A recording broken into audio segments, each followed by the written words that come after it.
Hoje eu queria fazer uma reflexão tanto quanto diferente dos vídeos que nós postamos aqui.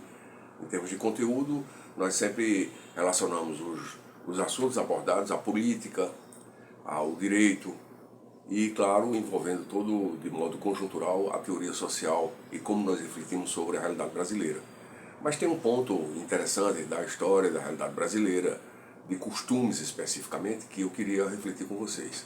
Aproximadamente nos anos 70, nos anos 80, era muito comum que os vestibulares fossem promovidos, né, pelas universidades federais, diferentemente do Enem. Né? Até os anos 90 era mais ou menos assim. Então cada universidade federal promovia o seu vestibular, e vestibulares que eram assim, seletivos. Depois houve mudança, mas inicialmente eram seletivos para todas as áreas, tendo as provas elaboradas de modo a serem estruturadas com questões de todas as sub-áreas: ciências sociais, ciências que são ciências exatas, ciências da saúde. Então, o sujeito que ia fazer vestibular para a medicina, ele tinha que fazer prova de matemática também, tinha que fazer prova de português, tinha que fazer prova de história.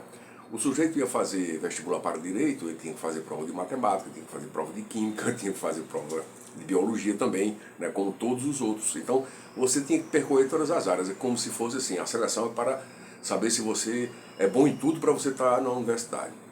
E que era um vestibular difícil, por quê? Porque nem todo mundo era bom em cálculo e era uma forma até retrógrada de selecionar o pessoal. E eu achava muito curioso isso.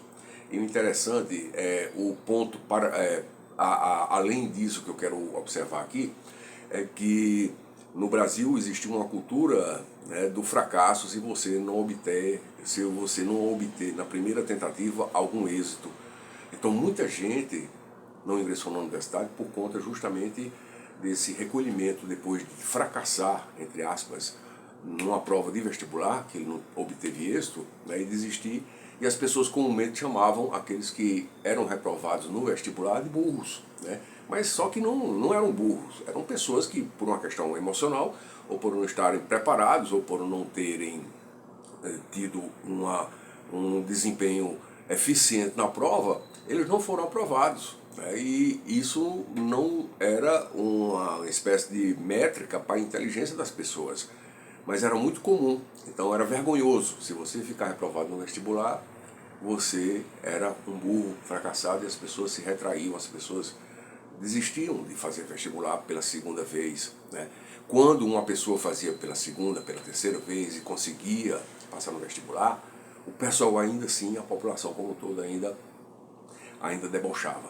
O que eu quero dizer com isso? É que no Brasil existe uma tradição, é como se fosse uma espécie de reprovação, né, aqueles que tentam obter êxito.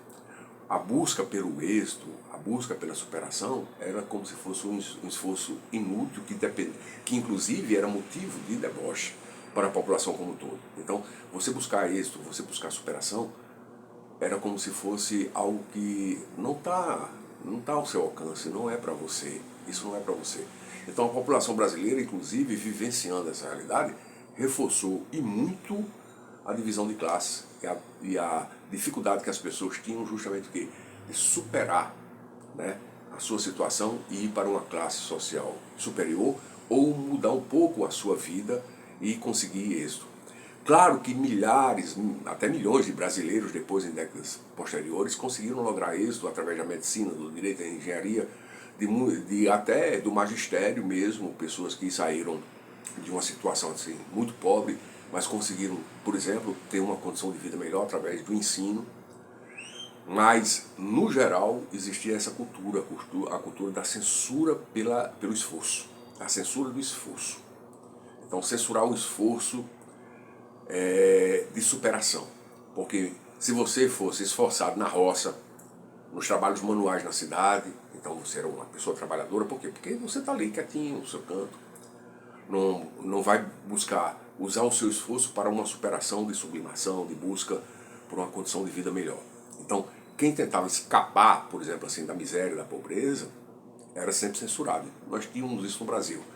Curiosamente, não é apenas coincidências, mas merece um estudo, uma reflexão, depois da grande reforma monetária que nós tivemos em 1994 com o Plano Real, a economia brasileira ficou mais diversificada, a divisão do trabalho ficou até um tanto quanto mais justa, né? Ainda temos muito problema para resolver, mas ficou um pouco mais justa, porque inclusive trabalhos manuais são melhor remunerados do que eram antes, na década de 60, na década de 70 e na década de 80.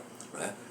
Então, por exemplo, hoje um lavador de carro, uma pessoa que trabalha com a chamada estética automotiva, pode ganhar muito mais, até o dobro ou triplo, do que um professor de ensino fundamental e de ensino médio. Curioso isso, né? Pois é, porque uma reforma monetária tornou um país um tanto quanto mais estável e a circulação da moeda da forma que temos, com a inflação bem baixa em relação à hiperinflação que nós tivemos nos anos 80, início dos anos 90, possibilitou que as pessoas fossem melhor remuneradas e não necessariamente, inclusive, pudessem, de alguma forma, se retrair ou serem retraídas pela censura, né, do esforço. Bom, valeu pessoal, um abraço.